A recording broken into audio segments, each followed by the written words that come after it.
sobre esse projeto, que tem o objetivo de trazer a geofísica para dentro do ambiente estudantil, novos trabalhos, apresentar. Já tivemos 9 edições, esse vai ser nosso primeiro em casa. A gente pretende fazer isso com mais regularidade, tentar repetir isso semanalmente. E hoje, quem vai apresentar para a gente o café vai ser a Vanessa, graduando em Engenharia Geológica pela Universidade Federal de Ouro Preto, membro da Sociedade Geofísica Aplicada, SGA. Durante a graduação, atuou como estagiário de Geofísica na Fundação Gorsex e na CPRM, Serviço Geológico do Brasil, com a utilização de diferentes métodos geofísicos aplicados à área de bacias sedimentares, além de desenvolver projetos de geofísica aplicada na universidade, tal como seu trabalho de conclusão de curso, intitulado Análise Geofísica da Bacia da Foz do Amazonas. E ela vai apresentar exatamente esse trabalho para a gente. Pode começar, Vanessa.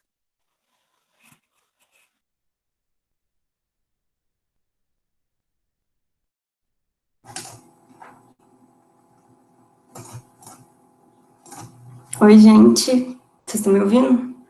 Boa tarde. Como o João Marcílio já apresentou, eu sou a Vanessa, sou do curso de Engenharia Geológica da UFOP, e hoje eu vou para vocês o meu conclusão de curso, foi Análise Geofísica da Bacia da Foz do Amazonas, e foi orientado pela professora doutora Maria Silvia, que está presente aqui hoje também. Bem, vou começar. A Bacia da Foz do Amazonas, ela tem sido alvo de diversos estudos desde a década de 1970, sendo que a maioria desses estudos foi realizada por meio de movimentos sismoestratigráficos devido à localização da bacia. Além disso, de mudança da sedimentação das zonas durante o Mioceno, ocorreu um aumento significativo da taxa de sedimentação da bacia, e isso influenciou no desenvolvimento de uma tectônica diferenciada na mesma. Esse é um dos pontos mais importantes do trabalho. Aqui a gente tem a localização da bacia, ela está localizada na região norte do Brasil, mais especificamente na margem equatorial brasileira. Ela está totalmente submersa pelo Oceano Atlântico, ela está delimitada pelos meridianos 52 57 graus oeste, e pelos paralelos 0 e 5 graus norte. Aqui é um mapa da bacia, que está desenhado aqui. Um dos principais objetivos desse trabalho é realizar a análise da bacia, utilizando diferentes métodos geofísicos, para a gente ver como a integração desses métodos pode ser utilizada também de outras bacias sedimentares. A Bacia da Foz do Amazonas, ela foi escolhida porque ela apresenta registros de evolução da margem equatorial brasileira, da reversão de sedimentação que ocorreu durante o Mioceno, e por possuir evidências da presença de hidratos de gás. Outro ponto importante desse trabalho é que parte dos dados utilizados, eles estão disponíveis online, e um dos softwares utilizados também é gratuito. Então, o que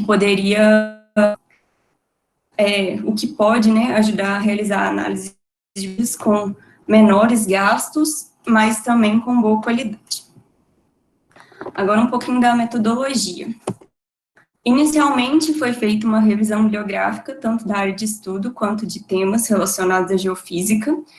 Posteriormente, foi feita a aquisição do banco de dados, sendo que os dados da sísmica de reflexão foram cedidos pela ANP, e os dados gráficos, eles são de satélite da missão Topex Poseidon e estão disponíveis online.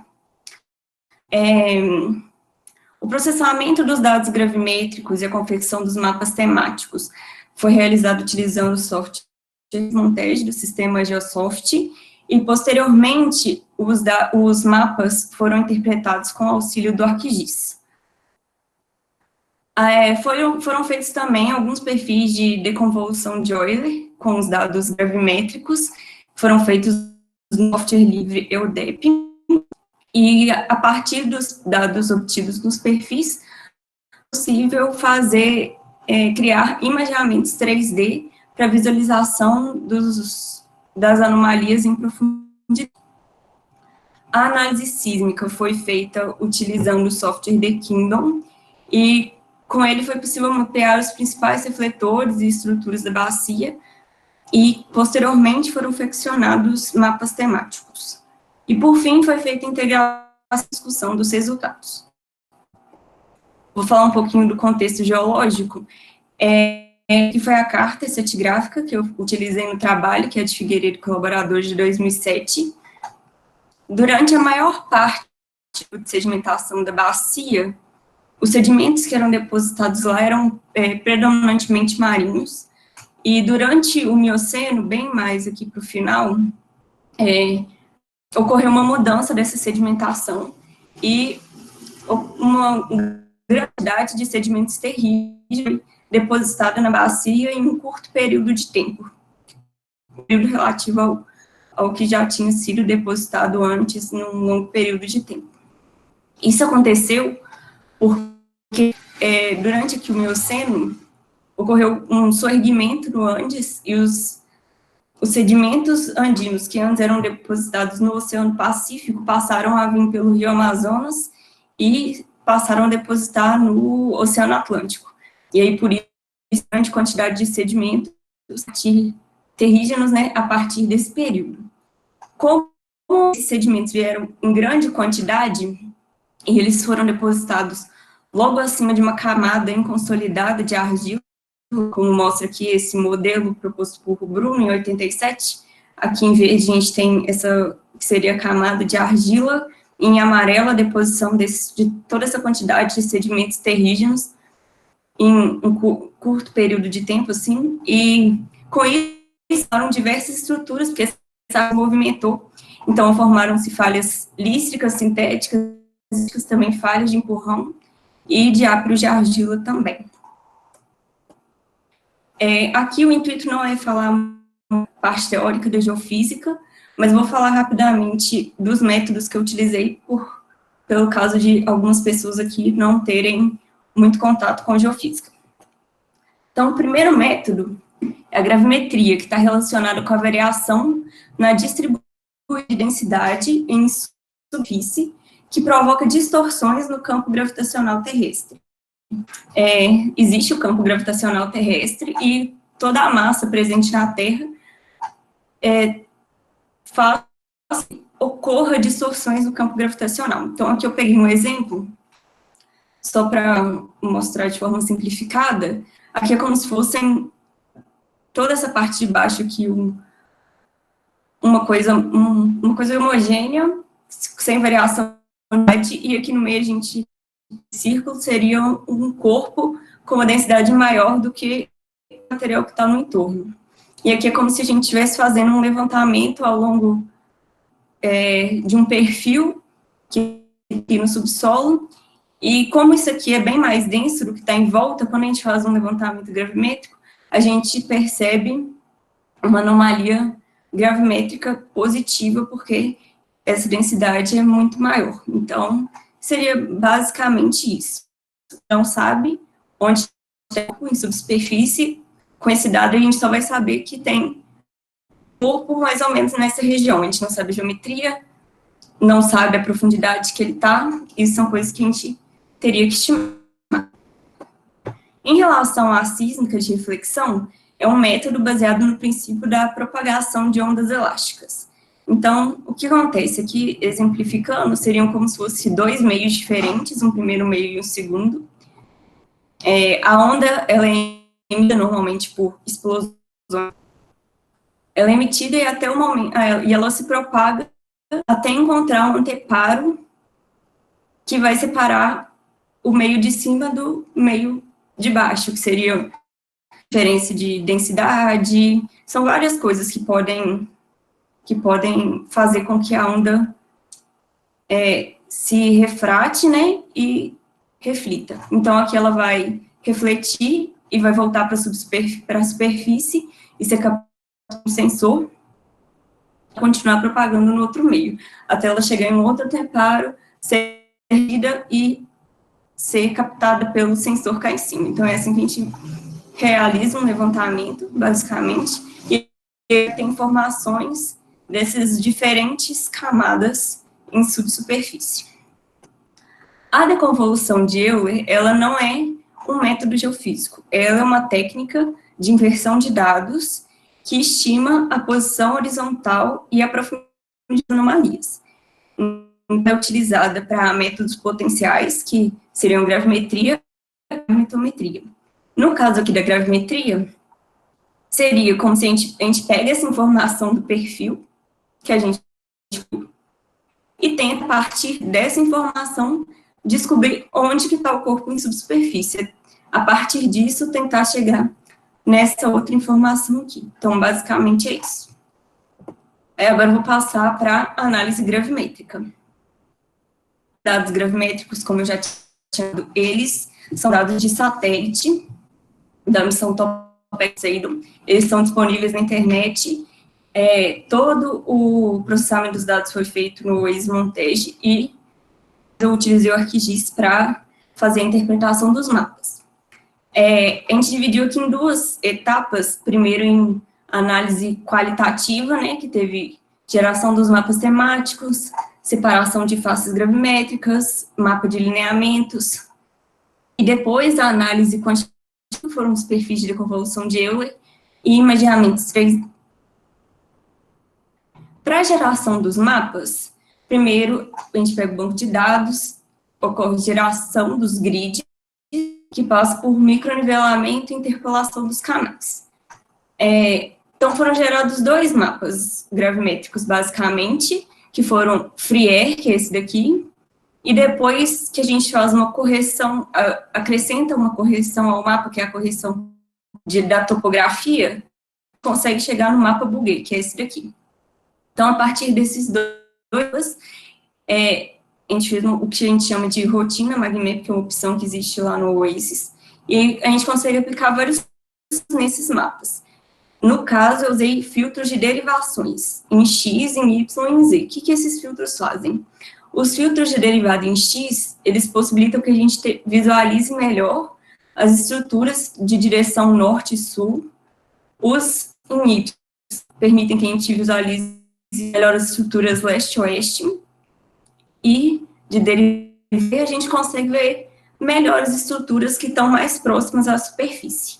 Então, esses aqui são os mapas com os filtros da Frier e o de baixo aqui, os Bouguer.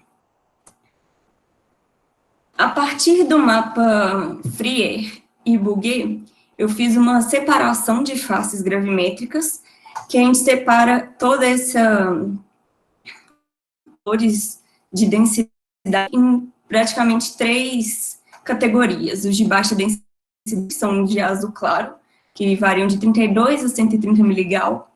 Os azul mais escuro aqui, que é de 130 a 108 miligal. E o rosa, que é as maiores densidades, que variam de 178 a 255 miligal. A partir do mapa Bouguer e os mapas Bouguer com camadas em X, Y e Z, foram traçados 2.293 lineamentos, estão representados aqui em branco sobre o mapa Bouguer, e a partir desses lineamentos, a gente gerou uma roseta mostrando a direção preferencial deles, considerando também o comprimento desses lineamentos. Então, a direção preferencial que a gente encontrou é norte-sul. A análise quantitativa agora. Utilizando o mapa Bouguer, foram traçados 28 perfis para realizar a deconvolução de Euler. Esses perfis leste-oeste, com um espaçamento entre eles de 20 quilômetros. Então, primeiro foi feita essa análise regional, e a gente gerou esse imaginamento aqui com a interpolação desses perfis em 3D. A gente observa que ocorre um aumento da profundidade da bacia na direção nordeste aqui, onde ocorre a maior deposição de sedimentos. A gente atingiu com essa interpolação aqui profundidades de até 56,6 quilômetros. Aí também foram feitos perfis de deconvolução sobre as 5 linhas sísmicas utilizadas nesse trabalho. Essas linhas estão na região mais nordeste aqui, onde está localizado o Cone do Amazonas. Aí, utilizando essas 5 linhas, a gente essa imagem aqui, esse imageamento, é claro, a qualidade não ficou muito boa da interpolação, porque eram apenas 5 linhas, e as linhas estavam muito espaçadas da outra, mas a gente conseguiu atingir profundidade de 29,7 quilômetros. Agora eu vou passar para a análise sísmica. Então, foram utilizadas essas 5 linhas sísmicas, 3 DIP, que estão perpendiculares à costa, são a LS02 e 03, 2 strike paralelos à linha de costa, a LS04 e a LS05. Essas linhas, os dados foram adquiridos disponibilizados pela ANP, e elas possuem informações de até 12 segundos em tempo duplo, né? E a área de estudo, tipo assim, a linha 4, ela pega um pouco fora da área de estudo, mas considerou essa parte que está dentro da... Aí aqui eu vou apresentar dos refletores que foram mapeados aqui, essa seção LS01, ela está na direção SWNE, e os refletores que foram mapeados foram o fundo do mar, esse aqui em rosa, o topo do Mioceno, em vermelho, intrusões ígneas, e aqui embaixo, crosta continental, crosta transicional e crosta oceânica. Além disso, nas linhas DIP, perpendiculares à linha de costa, foram observadas também várias estruturas, como as falhas sintéticas, que são essas em laranja, as antitéticas, que são essas em verde, e as de empurrão. Aqui, ó, é um zoom nessa mesma linha sísmica, só para a gente ver melhor como as falhas estão. A gente observa que elas ocorrem em núcleos, né? E o primeiro núcleo com falha sintética, falha antitética, a gente repete a falha sintética e antitética. Então, isso aqui foi definido como o núcleo 1 de falhas, e esse como o núcleo 2. E aqui, outro zoom, um pouco mais para frente, são as falhas de empurrão associadas a diápiros de argila. A gente repara que essas falhas de empurrão ocorrem mais no final, mais para o meio aqui da seção, e param justamente nessa região onde existe intrusão, e os diápiros de argila também, aqui só são alguns deles. Isso acontece porque, quando ocorreu a moção da argila, que estava abaixo da camada maior de sedimentos terrígenos, ocorreu a formação de diápiros e falhas mais para o meio, né? E as rochas ígneas serviram como um anteparo para movimentar, meio que o movimento não continuar depois das rochas ígneas. Então, serviu como a formação dos diápiros. Aí agora eu vou apresentar os mapas temáticos criados. Todos eles estão em função do tempo, porque os dados da sísmica estavam em função do tempo. O primeiro gerado foi o mapa batimétrico, com a interpolação do refletor fundo do mar. A gente observa um aumento da profundidade na direção norte.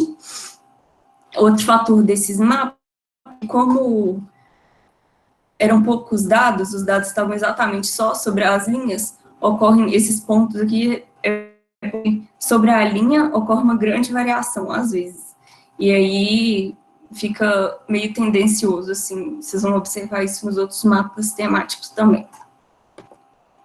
Esse é o mapa do topo do Mioceno, que ele meio que é a localização de onde está esse refletor em função do tempo, né?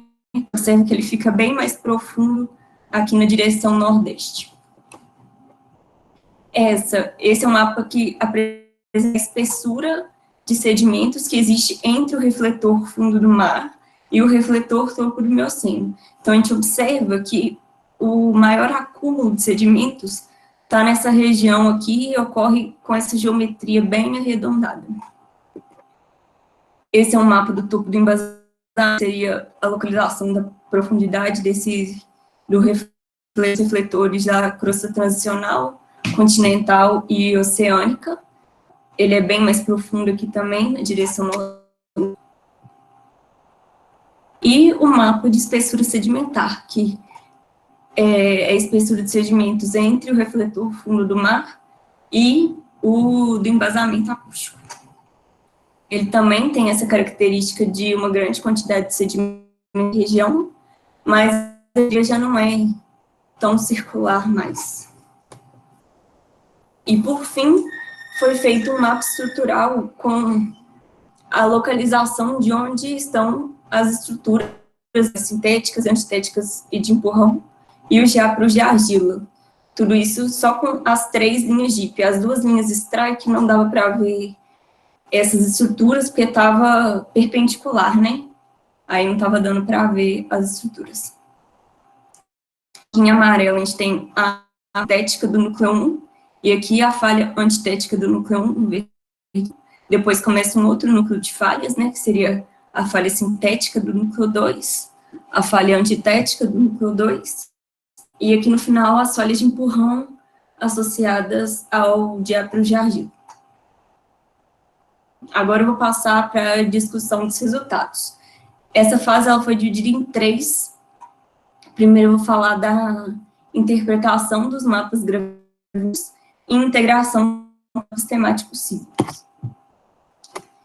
Então, primeiro, esse é um mapa Frier com a separação de faces, e foi delimitado aqui, foram delimitados 2 domínios para a gente discutir um pouco. O primeiro domínio é esse aqui de geometria circular, que está nessa região nordeste aqui e está tracejado de preto, é todo esse tracejado. E o domínio 2 é essa faixa, direção NWSE, que corta toda a região no mapa, que está aqui contornado de amarelo. É como se fosse uma continuidade, né? Aqui a gente não consegue ver ela. Então, a primeira coisa é que se a gente pegar o mapa Frier com a separação de faces e o mapa de espessura sedimentar entre o fundo do mar e o topo do Mioceno, a gente observa que nas duas existe uma geometria circular, na mesma localização, porque esse mapa aqui pega só assim aqui da área de estudo. Observa que essas estruturas estão na mesma região. Isso acontece porque a região aqui é onde ocorre a maior deposição de sedimentos da bacia, né, que é o chamado Cone do Amazonas. E por causa dessa grande quantidade de sedimentos depositados nessa região, ocorreu ali um sorgimento do manto para atingir o isostático. Então, como o manto é mais do que os sedimentos e todo o material que está na volta dele, a gente consegue observar uma anomalia elétrica positiva aqui na reunião, nesse domínio 1. Então, essa relação existe porque ocorreu o sorgimento do manto aqui para atingir o equilíbrio isostático. O domínio 2, que é essa faixa, ele está relacionado, foi interpretado como sendo relacionado à crosta transicional. Ele aqui não é visível na região do domínio 1, porque, como teve o sorgimento do manto, o manto é mais denso do que a crosta transicional, e por isso ele não é visível. A gente observa ele aqui nas outras regiões, porque não existe a interferência da presença do manto. Agora, pegando o mapa Bouguer com a separação das faces, ele foi dividido em 2 domínios. O domínio na parte da crosta continental, ele apresenta uma grande variedade de densidades. O domínio 2 é esse da região nordeste, a gente observa que a característica principal deles são essas faixas bem delimitadas de densidade, e ele está relacionado com a presença da crosta transicional e depois da crosta oceânica. Agora eu vou voltar no mapa de lineamentos. Essa em B aqui, essa roseta, é a roseta que eu já apresentei antes, que mostra que os lineamentos têm uma tendência norte-sul. E agora eu vou falar de dois outros conjuntos de lineamentos aqui. O primeiro deles é esse conjunto amarelo aqui de lineamentos.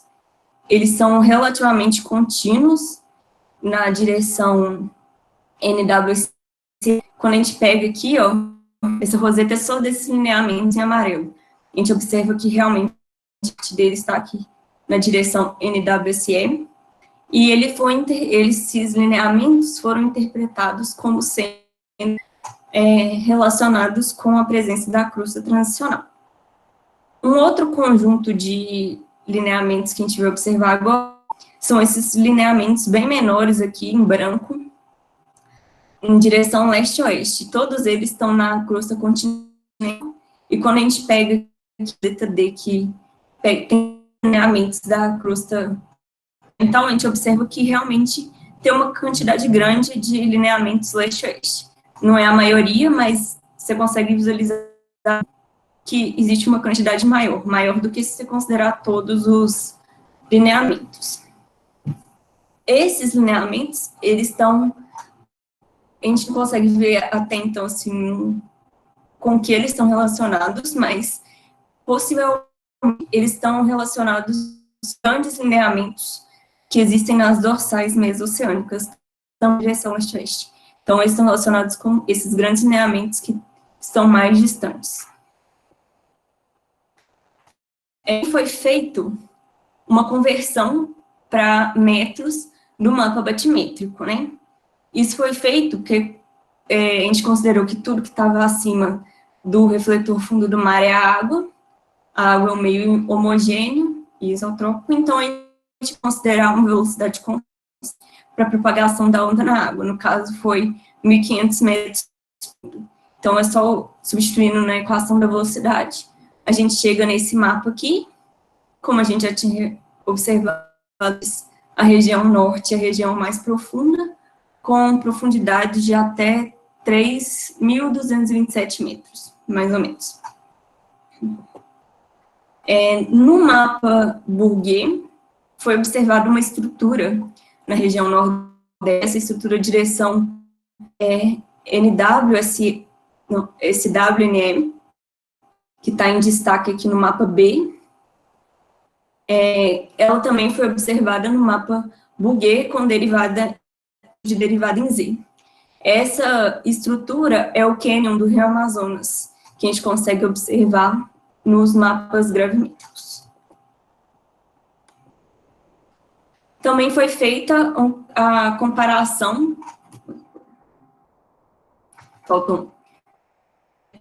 Também no mapa Bouguer foram observados lineamentos, né?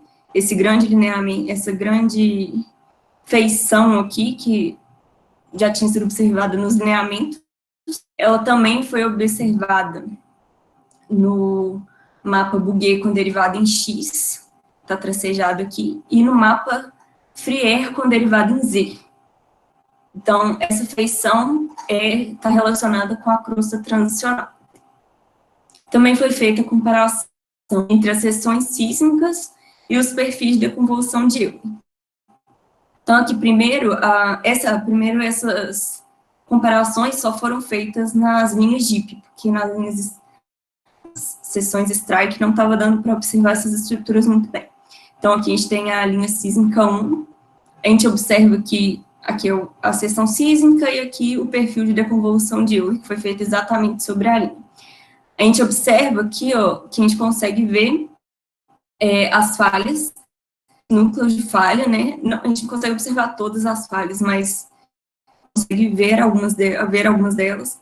As falhas sintéticas, antitéticas e as de empurrão.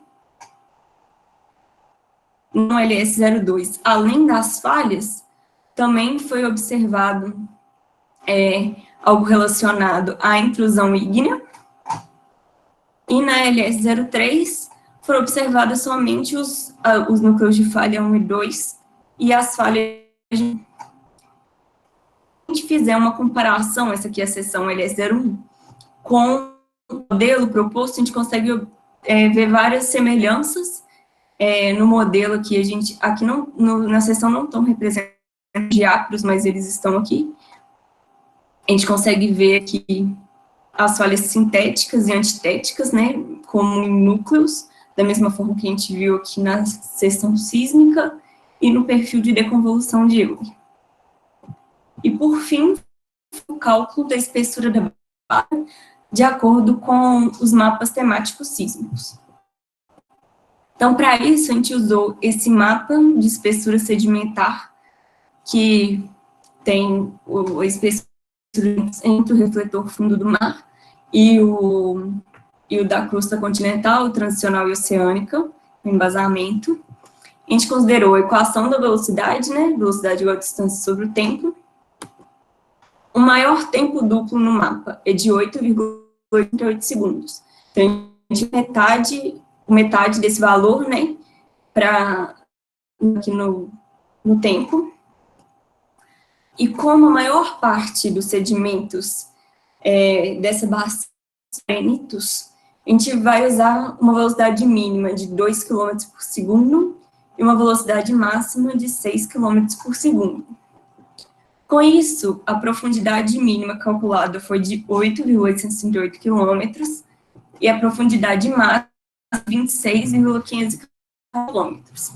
O valor dado na literatura para a espessura da bacia é de 26,5 km, bem próximo aqui do que foi encontrado pelo cálculo. Agora, as conclusões. Esse trabalho, ele buscou realizar a análise da bacia da Foz do Amazonas, utilizando diferentes métodos geofísicos, né, que foi sísmica de reflexão, gravimetria e a aplicação das deconvoluções. Essa bacia escolhida porque ela apresenta uma tectônica criada devido a desse aumento da taxa de sedimentação que ocorreu durante o Mioceno, e também pelos indícios da presença de hidratos de gás.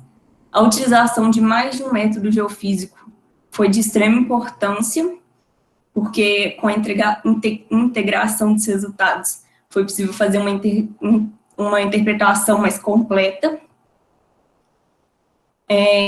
Apesar dos dados gravimétricos serem de satélite, eles apresentam uma boa resolução.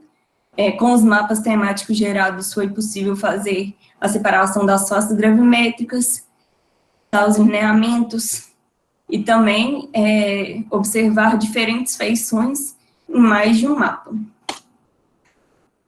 Com a interpolação dos perfis de deconvolução de Euler, foi possível gerar os imaginamentos 3D, tanto o anal quanto o o menor, né, que é o lençol do Cone do Amazonas.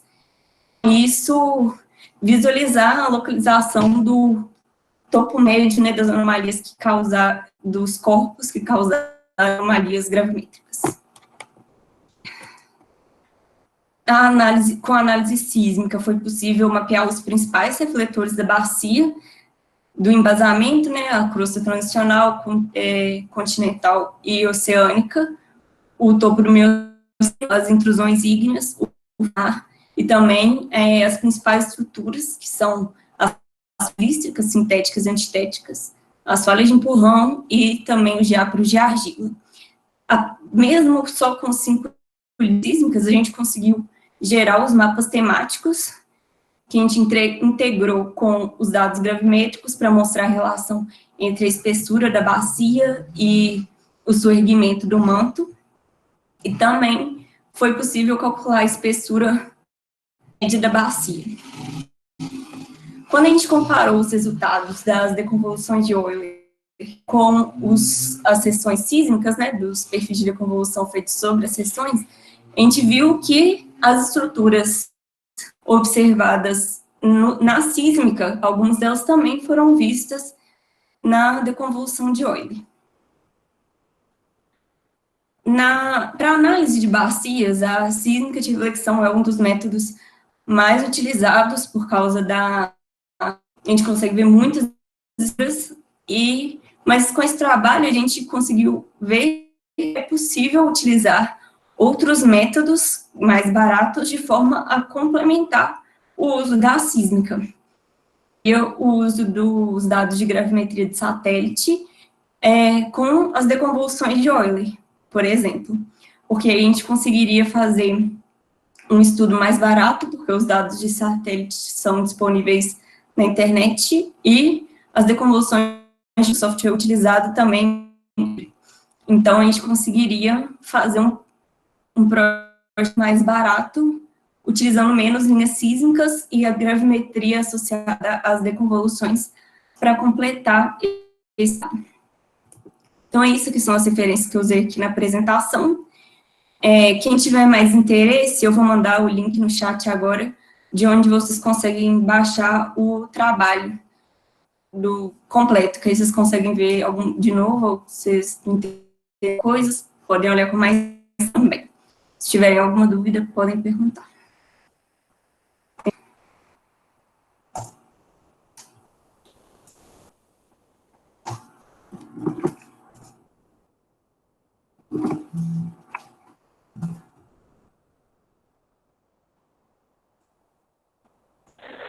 Vanessa, muito obrigado. Alguém tem alguma dúvida, algum comentário para adicionar sobre a apresentação?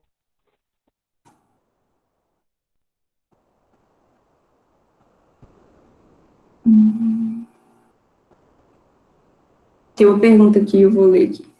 A Camila me perguntou, os sedimentos mioceno provocaram a ação tectônica do embasamento? As solis sintéticas e antitéticas representaram isso na análise? E os mapas de lineamento BND indicam herança tectônica?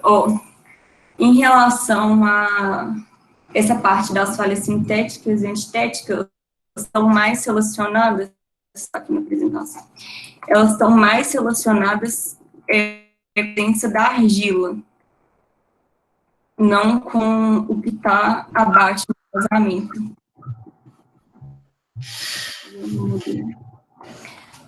Elas se formaram porque a argila se movimentou. Então, as falhas antitéticas estão relacionadas a isso. Agora, essa reativação tectônica seria o sorrimento, na verdade, né, porque a grande quantidade de sedimentos depositados ali fez com que o equilíbrio fosse perdido e só iria se sustentar se o manto sorrisse. Então, é isso. E no mapa de ventos, deixa eu ver.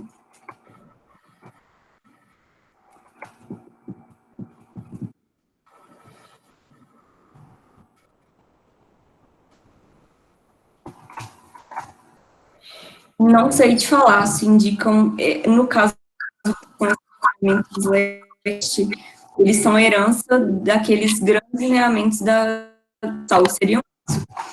Mas não sei se todos esses outros seriam apenas relacionados à herança tectônica. Acho que eu consegui te entender. Posso falar? Pode. Boa tarde. Parabéns, Vanessa. Gostei do trabalho. É o seguinte, depois eu converso com você, que eu estou no chat aqui. É telefone tocando, desculpa. Desculpa, Luiz. Bom, em relação à sedimentação, ela não tem a ver com a inversão. Na realidade, você lembra da brincadeirinha da tectônica da pasta de dente? O que ocorre é que você tinha uma sedimentação do Rio Amazonas no Oceano Pacífico. Aí, quando chega no Mioceno, por causa da tectônica andina, você tem inversão da movimentação do rio, ou seja, você tinha uma energia potencial em uma direção, ela passa a ser em outra direção. Isso significa que, enquanto que estava lá as argilas toda tranquila, na boa, aí de repente vem um monte de sedimentação que é proveniente da erosão do rio. Aí, no caso, com o assentamento de uma grande quantidade, você não consegue a taxa de sedimentação muito elevada, você não consegue colocar uma por cima da outra devagarinho. Então, vem tudo de uma vezada só. Ela tem que se acomodar naquele espaço, naquele intervalo de tempo. Aí você tem as sintéticas e antitéticas. Com isso, ao você fazer essa sedimentação, aquela argila que estava tranquila e serena, ela começa a fluir, porque ela não perde a água, então ela torna-se extremamente fluida. Se ela é fluida, ela se movimenta. Chega mais à frente, ela tem a ígnea, que não deixa ela continuar, vamos falar assim, deslizando, né?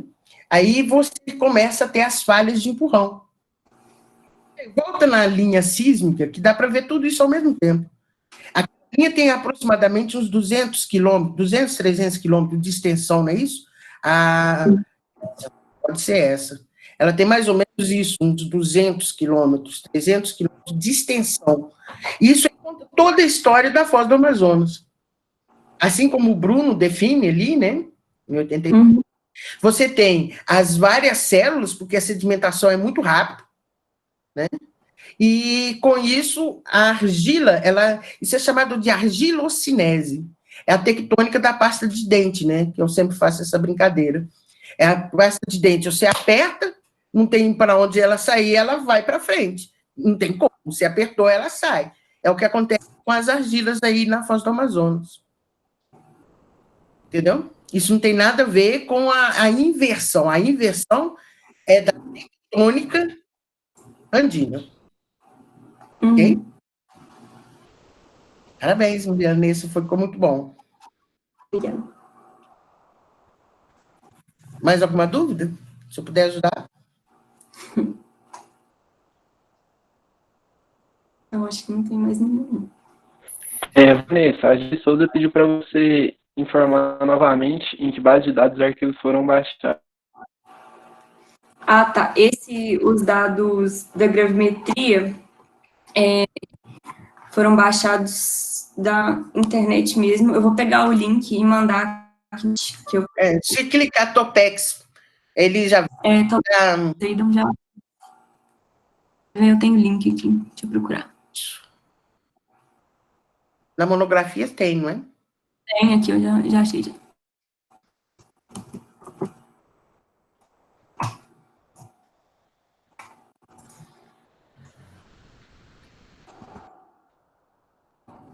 Esse último que eu mandei é de onde os dados foram baixados.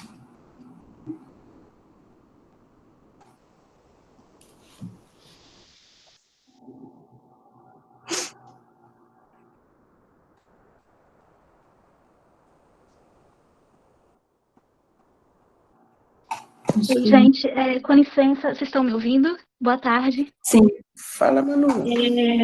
Oi. Vanessa, parabéns. Seu trabalho ele é muito interessante. Ele mostra como é importante, sim, a gente utilizar, né, diferentes métodos geofísicos para poder fazer uma análise, eu diria, legítima de uma bacia sedimentar. Sobretudo na Foz do Amazonas, que, meu Deus, como eu falo? Ai, meu Deus, fugiu a palavra. Maior buraco do mundo. Isso, é um objeto de estudo muito interessante, é um verdadeiro target no Brasil, uma geologia incrível que eu preciso aprender. Eu queria saber mais, eu não conheço a respeito do Kindle, esse nome do software que você usou, certo? Uhum. E muito menos o dado sísmico. Em relação, quais foram suas limitações em termos de a resolução da sísmica, o picking desses horizontes, calibrar, como que foi assim, o questionamento, as limitações em termos de como calibrar esses horizontes? Então, eram só 5 linhas, né? Então, o trabalho grande no quesito do encontro dela, às vezes a gente fica mexendo para ver onde exatamente uma está encontrando na outra e tal. Isso não foi uma dificuldade tão grande. A versão do Kindle é uma versão um pouco mais antiga, que foi a que estava disponível na Fundação Gorsex quando eu fiz o estágio lá, porque parte do estágio foi a interpretação dessas linhas. Mas, assim, a resolução delas estava excelente, assim, em questão de ver, não tive muitas dificuldades, elas são sessões bem legíveis, assim, para a gente conseguir visualizar as figuras. E, assim, por ser uma versão mais antiga, talvez não tinha tantas ferramentas, assim, para eu conseguir utilizá-la na hora, mas foram suficientes para eu grid, mais ou menos, do fundo do mar, a visualização de todos aqueles temáticos que eu criei antes de interpolar eles, que foi onde eu interpolei. Eu já tinha visualizado todos eles antes. Só mais uma coisa, foi usado o princípio básico de sismoestratigrafia, lap, top lap, para acompanhar os refletores, uma vez que você não tinha muito como calibrar com outras linhas, né? Princípio básico. Sim. A gente não tem furos um furo disponível, Fundação Gore-Tex? Não. Okay. Como eu disse que essa região aí, o cone é considerado o maior buraco do mundo, são aproximadamente 15 quilômetros de sedimentação terciária, ou seja, do Mioceno ao recente são 15 quilômetros, ou seja, por isso que a gosta de alto, porque para sustentar essa quantidade de sedimento, o manto teve que subir, por isso que é um alto gravimétrico. E os poços que tem aí, eles são muito distantes dessas linhas, especificamente. Quão distante? Vocês têm uma ideia? Tem mais de 100 quilômetros. Eu trabalhei no projeto da Fundação Gore-Tex, da Margem Equatorial Brasileira, que nós pegamos bacias desde Cassiporé, né, do Amapá, até a bacia de Potiguar, toda a Margem Equatorial Brasileira. Foram um total de 67 mil quilômetros lineares de linha sísmica. Nós mapeamos, e essas são uma das mais difíceis áreas. Pouquíssimos poços, poucas linhas, e é o maior problema que tem lá na Foz do Amazonas. Sim, acho que foram de 100 e poucos poços nessa região toda, na margem equatorial toda. Principalmente na bacia de Potiguar, na bacia de Barreirinhas, tinha muita coisa, muitos dados, e a bacia do Ceará. Os e já tinha mais... Nessa área, com essas eu usei um outro trabalho feito antes, em 2003, mais ou menos. Então, eu também base uma interpretação que já tinha sido feita para chegar nessa interpretação que eu fiz. Foi o mestrado do Luiz Gabriel, né? Ok, muito obrigada. Muito obrigada. E parabéns, mais uma vez, para você, Vanessa, e essa iniciativa da SGA, que, sério, me enche de felicidade e orgulho. A gente está num momento difícil e as relações, né, comunicação, a forma das conferências, a gente está aprendendo, a gente vai mudar isso, com certeza. E veja bem, eu estou tão longe, estou podendo, né, colar com vocês. Estou feliz com isso. Abraço. Obrigada.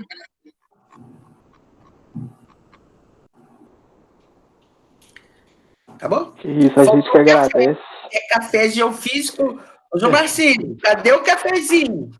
O meu tá na mão, Silvia. Eu queria tanto um pão de queijo. Um café coado.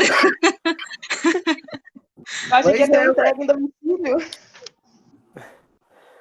Eu queria agradecer a presença de todos vocês por terem ficado até aqui com a gente. E como eu já disse no começo, a gente vai buscar realizar essas palestras com maior frequência, que tem mais pessoas podem participar agora nesse momento, acho que vai ser muito bom.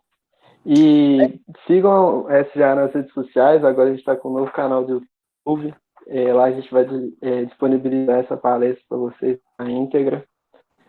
E queria agradecer principalmente a Maria Silva por estar presente aqui, é uma honra ter você para ajudar, sempre apoiando a gente, nos ajudando tudo que pode.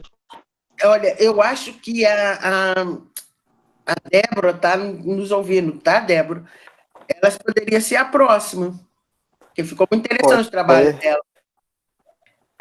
Débora, tá aí? Ela estava. Ela tá na lista. Pois é, Débora. Já tá na lista já. Para ser a próxima. Já, É uma sugestão. De repente seria interessante. Sim. Trabalho sobre águas, né? Sim, com sim, certeza. já tá na lista já, não só ela, mas tem muitos trabalhos interessantes para a gente apresentar, né? Só que eu orientei mais de 50, então tem muita gente. Tá bom, então teremos 50 palestras. Espero que dê Nossa. tempo. Misericórdia, mas não vou fazer tudo, não. E agradecer principalmente a você, viu, Vanessa, por dispor do seu Obrigada. tempo, conhecimento para realizar essa apresentação. O trabalho ficou muito bom. Parabéns. Muito obrigado. Eu que agradeço. Obrigada, gente. Parabéns. Então é isso, gente. Muito obrigado. Boa tarde para a gente e a gente se vê nas próximas apresentações.